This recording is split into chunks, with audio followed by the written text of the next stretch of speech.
मैं आपको बताना चाहूँगा कि आज जो है आज की डेट में जो हमारे एमएलए प्यारेलाल शर्मा साहब हैं, उनकी अगरचे उनको वोट बोंजवा से कम मिला हो, लेकिन वो एमएलए जिसने छात्रु वाड़वन माड़वा उन लोगों के उतने ही हमारे भी एमएलए हैं। जी बिल्कुल। अगरचे उनको कम वोट, लेकिन विनिंग जो वोट उन्होंने लिया, जो विनिंग स्ट्रोक लगाया है उन्होंने, वो बोंजवा से लगाया है। उन्होंने जीत तो यहीं से दर्ज की है और उन्होंने काम भी किया, कोशिश भी की। ऐसी बात नहीं है वो कोशिश नहीं करते, कोशिश कर रहे हैं। अगर कल ही उन्होंने बात की भाई यहाँ एक्सरे मशीन, तो एक्सरे मशीन से हमारा क्या बनेगा? उस एक्सरे मशीन को क्या करना है? खाली एक्सरे, जब उसके लिए जो ऑपरेटर नहीं होगा, जब उसका टेक्नीशियन नहीं होगा, तो उसका क्या करेंगे हम? कभी नोर से बिजली काट देते हैं, कोई पूछने वाला ही नहीं है यहाँ पर। और सीधा आकर पिछले दिनों में यहाँ पर सीधा आकर मीटर लगाने आए, हमने उनकी मजम्मत की। अभी रिसीविंग स्टेशन नहीं बना और यहाँ पर मीटर लगाने आ गए और हमने किसी तरह से उनको रोका। और आज भी जो है मौसम ठीक है, फिर भी उसके बावजूद हर दूसरे दिन हर तीसरे दिन जो है शटडाउन होता है। तो क्या बनेगा हमारा तो कोई, इसलिए मैं आज जो है हमारे साथ इस वक्त फारूक साहब जो है पंचायत नाली से जुड़े हुए हैं। सर, क्या कुछ ख्यालात जो है आज आप जो है वो सोशल मीडिया पर और मीडिया पर जो है रखना चाहते हैं, तो सर आप बताइए। सबसे पहले मैं आपके चैनल का शुक्रिया अदा करता हूं कि आपने मुझे मौका दिया बात करने का। तो सबसे पहले मैं एक शेर से शुरू करूंगा कि तारीख़ में ऐसी भी घड़ियां आई हैं, लम्हों ने खता की, सदियों ने सज़ा पाई। तो मैं आज जिस मुद्दे पे बात करना चाहता हूँ, अपने इलाके के मसाइल जो हमारे कई दहाइयों से जो है रुके पड़े हैं, जिन पर हमारे सियासतदानों का कोई भी जो है उनकी तरफ कोई नज़रसानी नहीं, चाहे हमारे बाहर के लीडर हों या यहाँ के लोकल लीडर हों, उनमें सरेदस्त मैं आपको बताना चाहता हूँ कि हाल ही में जो है कल असम्बली का जो बजट इजलास जो है कल हमारी जम्मू कश्मीर रियासत का जो है हुआ, तो मैंने ये मुनासिब समझा कि मैं भी जो है उस बजट के बारे में कुछ कहूँ कि हमारे इलाका बोंजवा के लिए उस बजट में क्या होगा। क्योंकि कई बजट हुए, लेकिन हमेशा जो है हमारा इलाका बोंजवा को नज़रअंदाज किया जाता है, वो आप भी जानते हैं, सारी दुनिया जानती है।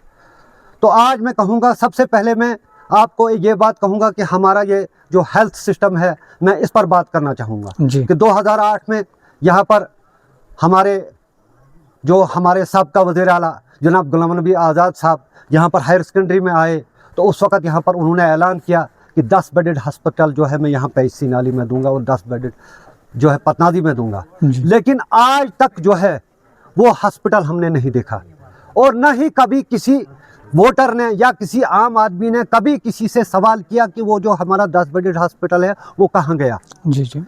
सबसे बड़ी कमज़ोरी जो है हमारे इलाका बोंजवा के लोगों की ये है कि जब इलेक्शन होते हैं इस वक्त हम खूब उछल कूद करते हैं, लेकिन जब इलेक्शन ख़त्म हो जाते हैं तो हम जो है सुन पड़ जाते हैं और हमारे अपने मसाइल जो है हम खुद छोड़ देते हैं, जिसकी वजह से जो है जो सियासतदान हैं उनको जो है हमारा नब्ज़ जो है हाथ आ गया है कि इनको सिर्फ नरेगा चाहिए।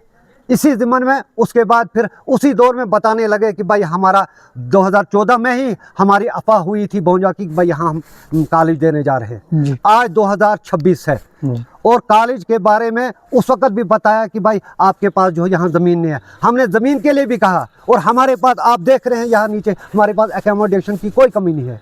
यहाँ पर इस PHC में इसकी जो है 11 कनाल ज़मीन 2011-12 में यहाँ पर सेंक्शन हुई। उसके बाद जो है यहाँ डिपार्टमेंट के हवाले कर दी, डिमार्केशन करके हमारे जो यहाँ पर जो डिपार्टमेंट है ये तहसील डिपार्टमेंट, उन्होंने उनके हवाले कर दी, लेकिन आज तक इस पर कोई काम नहीं हुआ।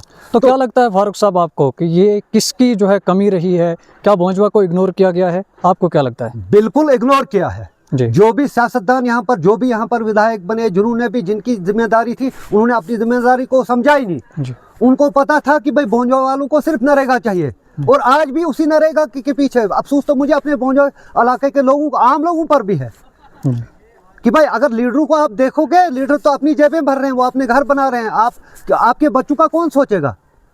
लेकिन उस चीज़ की तरफ लोग ध्यान नहीं देते, लोग सिर्फ नरेगा को सोचते हैं। मैं आपको बताना चाहूँगा कि आज जो है आज की डेट में जो हमारे एमएलए प्यारेलाल शर्मा साहब हैं, उनकी अगरचे उनको वोट बोंजवा से कम मिला हो, लेकिन वो एमएलए जिसने छात्रु वाड़वन माड़वा उन लोगों के उतने ही हमारे भी एमएलए हैं। जी बिल्कुल। अगरचे उनको कम वोट, लेकिन विनिंग जो वोट उन्होंने लिया, जो विनिंग स्ट्रोक लगाया है उन्होंने, वो बोंजवा से लगाया है। उन्होंने जीत तो यहीं से दर्ज की है और उन्होंने काम भी किया, कोशिश भी की। ऐसी बात नहीं है कि वो कोशिश नहीं करते, कोशिश कर रहे हैं, शुक्रिया हम उनका अदा करते हैं। लेकिन जिस तर्ज पर अगर कल ही उन्होंने बात की भाई वहाँ एक्सरे मशीन, तो एक्सरे मशीन से हमारा क्या बनेगा? उस एक्सरे मशीन को क्या करना है? खाली एक्सरे मशीन, जब उसके लिए जब ऑपरेटर नहीं होगा, जब उसका टेक्नीशियन नहीं होगा, तो उसका क्या करेंगे हम? जी। यहाँ इतना बड़ा इलाका है, 40,000 आबादी पे मुश्तमिल हमारा इलाका है, और कट ऑफ एरिया है जो 70 किलोमीटर जो है हम यहाँ डिस्ट्रिक्ट हॉस्पिटल से हम दूर बोंजवा इलाका पड़ता है। तो यहाँ से बीमार पहुँचते पहुँचते वो रास्ते में दम तोड़ देता है। तो क्या हम हकदार नहीं है कि यहाँ अपग्रेड हमारा हॉस्पिटल या पीएचसी जो है सेसी में हो जाए? जिस तरह का हॉस्पिटल जो है यहाँ ठाठरी में है, यहाँ हमारा जो है यहाँ गायनीज हो, यहाँ सर्जन हो, यहाँ फिजिशियन हो, यहाँ डेंटल हो, यहाँ पर हर तरह के, यहाँ आर्थो का डॉक्टर हो, हर तरह का इलाज यहाँ पर हो, तो तब जाके तो इलाके में तरक्की होगी। हमें तो किराया दे देकर ही ख़त्म नहीं होता है। हम तो रोज़ाना किश्तवाड़ के लिए भाग रहे हैं यहाँ के गरीब लोग। गरीबों को तो इस वक्त खाने के लाले पड़ गए हैं। एक तरफ बेरोजगारी है, सबसे ज़्यादा, अगर मैं मानता हूँ अगर सबसे ज़्यादा गरीब का कहीं खर्चा हो रहा है तो वो जो है हेल्थ पे होता है। इस वक्त दवाइयों के रेट देखो आप, फिर डॉक्टरों के रेट देखो, तो गरीब कहाँ बचेगा? लिहाजा मेरी गुजारिश रहेगी, अगरचे वोट हमारे एमएलए प्यारेलाल शर्मा साहब को कम मिले हैं, लेकिन वो विनिंग है बोंजवा से, उनको बोंजवा की आवाज़ वहाँ उठानी पड़ेगी। और हमें चाहिए ये दो चीज़ें, हम मुस्तहिक हैं इसके कि हम फर्स्ट ऑफ ऑल जो है हमारे ये पीएचसी को सीएचसी का दर्जा मिले और हमें कॉलेज हो। और दूसरे नंबर पर हमारे तारिक साहब, हमारे इलाका के सबसे बड़े लीडर, जिनकी रसाई यहाँ से दिल्ली तक है, उनकी भी जिम्मेदारी है। और 5600 वोट उनको जो है बोंजवा इलाका से मिला है, क्या उनकी जिम्मेदारी नहीं है? उनकी तो जिम्मेदारी है। इतने इस इलाका बोंजवा के लोगों को तो उनसे भी तो उम्मीदें हैं, अभी तक आस लगाए बैठे, अभी तक उम्मीदें उनके साथ है कि भाई तारिक साहब करेंगे, हमारे इलाका के बड़े लीडर हैं। तो अगर चाहे वो असेंबली के अंदर नहीं है, लेकिन उनके एमएलए 28 एमएलए इस वक्त असेंबली में हैं, और उनके leader of opposition Sunil Sharma ji वहाँ पर हैं। क्या सुनील शर्मा जी बोंजवा को इग्नोर करेंगे? सुनील शर्मा जी की उन्हीं के डिस्ट्रिक्ट में तो हमारा बोंजवा पड़ता है।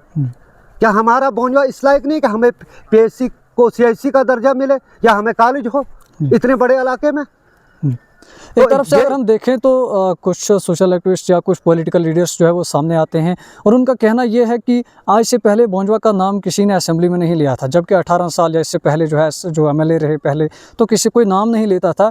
तो उनका कहना है कि एमएलए इंद्रवाल जो है पहली बार एक ऐसे एमएलए मिले हैं जिन्होंने कई बार जो है बोंजवा का नाम असेंबली में लिया है। आप क्या कहेंगे? नहीं, ऐसी बात नहीं है, पहले भी लिया, जब सुरूरी साहब थे उन्होंने भी लिया काम। हम किसी के काम को इग्नोर नहीं कर सकते, हम किसी को नहीं कह सकते, मैं यहाँ पर किसी की मुखालफत नहीं करता हूँ, न हमें ज़रूरत है, क्योंकि इससे जो है कंट्रोवर्सी इलाके में पैदा होती है। हम कंट्रोवर्सी नहीं करना चाहते, हम चाहते हैं तामीर हो, तरक्की हो और इकट्ठे हो और मिलकर हो। हम नहीं कहेंगे कि उन्होंने नहीं, जो कुछ किया वो नज़र आ रहा है। मैं ये कहता हूँ कि इस वक्त के दौर में जो ज़रूरत है, अब अगर हम पीछे वाले को देखेंगे जो 20 साल पहले जो गुजरे हुए बातों पर आज हम उन जख्मों को कुरे देंगे तो उससे हमें हासिल क्या होगा? लिहाजा आज जो एमएलए प्यारेलाल शर्मा साहब कर रहे हैं, अच्छा कर रहे हैं। रोड उन्होंने सैंक्शन कराए, हम खुश हैं। यहाँ रोड की ज़रूरत है, पूरा आधा इलाका तो अभी रोड के बिना है। लिहाजा मैं गुजारिश करना चाहूँगा कि जो मैंने बातें यहाँ पर रखी, यहाँ पर अभी तारिक साहब के मैंने जिक्र किया कि तारिक साहब अपने हमारे एमपी 3 बार जो है, हमारे डॉक्टर जितेंद्र साहब 3 बार एमपी, इस का जो उनका तीसरा टर्म है, तो बोंजवा के लिए उन्होंने भी कुछ नहीं किया।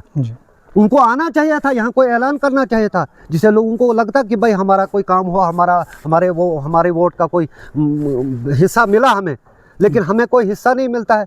अब आप मुझे बताओ, अगर ये 4 साल भी हमारे ऐसे ही जाएंगे तो हमें आगे 4 साल के बाद कौन हमारा जो काम करेगा, जो बोंजवा का जो है उस वक्त, फिर हमें 4 साल के बाद हॉस्पिटल मिलेगा, फिर हमें ये होगा, फिर वो होगा। आप मुझे बताओ कैसे होगा? यहाँ हमारा 2014-15 में जो है यहाँ पर जो महबूबा मुफ्ती की हुकूमत थी, पीडीपी की और बीजेपी की, उस सरकार में हमें ये नर्सिंग स्टेशन मिला, और आज जो आज 2026 से 11 साल से वो पेंडिंग पड़ा, अभी तक नहीं।